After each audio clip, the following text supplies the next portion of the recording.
They'll never tell you out loud. But some people feel deeply threatened by your presence, not because you're loud, not because you boast or brag, but because of the silent strength you carry. In a world ruled by ego, drama, and shallow thinking, those who live by Stoic wisdom stand out. They intimidate the fragile, they expose the fake, and they challenge the weak without even trying. These are the 7 things you do, often without knowing, that threaten weak people. 1. You don't react emotionally. Weak people feed on reactions. They push your buttons, not for truth, but for control. And when you don't react, it terrifies them. Marcus Aurelius said, "If you are distressed by anything external, the pain is not due to the thing itself, but to your estimate of it." You have learned the first Stoic discipline, control of the mind. You observe the situation, without losing your center. That's power, real power.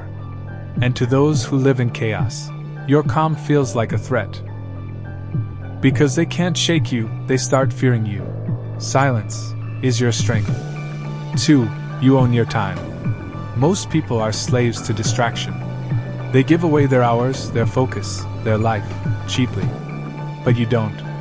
Seneca wrote, "It is not that we have a short time to live, but that we waste much of it." You protect your time like a treasure. You don't say yes to every event. You don't chase validation. You choose discipline over dopamine. That offends weak minds. Because your discipline highlights their delay.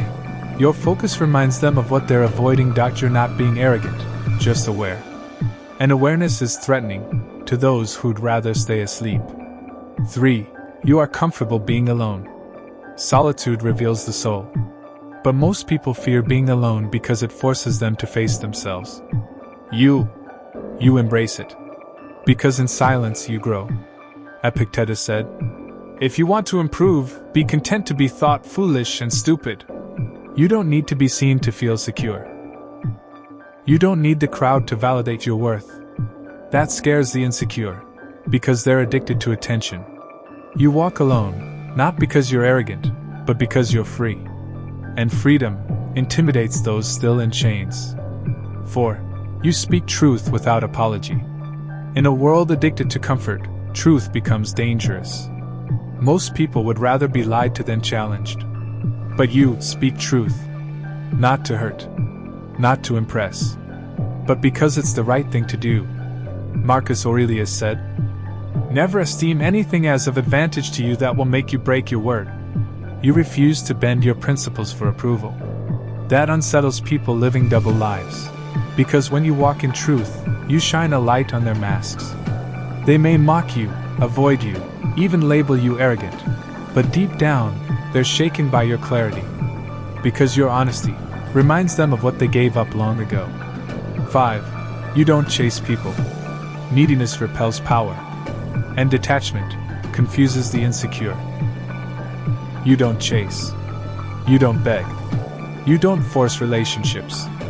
You let them flow or fade. Seneca said, "Associate with people who are likely to improve you." You know your worth. You're not desperate for attention, likes, or fake loyalty. You show up authentically and let the rest reveal itself. That self-respect terrifies people used to being begged for love. Because they can't control you. And what they can't control, they fear. 6. You take responsibility for everything. Most people blame the weather, their past, their parents, the world. But you take full ownership. Marcus Aurelius wrote, "Don't go on discussing what a good man should be. Be one." That threatens the weak. Because by taking responsibility, you eliminate excuses. And once excuses die, only truth remains. And truth is heavy. Weak minds find comfort in blame. Strong minds seek growth, even when it hurts. You own your life. And that level of maturity feels dangerous to those who gave up theirs. 7. You keep growing, silently. You don't announce your goals. You build, quietly, relentlessly, internally. And one day, they look up, and you're miles ahead. Not because you bragged, but because you moved while they waited. Epictetus said, "Don't explain your philosophy. Embody it." Weak people hate this, because your growth exposes their stagnation. Your progress is a mirror, and they don't like the reflection. You never needed to impress them. You just needed to become who you were meant to be. Marcus Aurelius never set out to be admired. He only sought truth and virtue. But by doing so, he became immortal. Remember this. You're not intimidating, you're just living in a way that weak people aren't willing to. So keep going. Keep growing. Keep walking the Stoic path. Be silent. Be disciplined. Be powerful. Even if it threatens them. Especially if it does.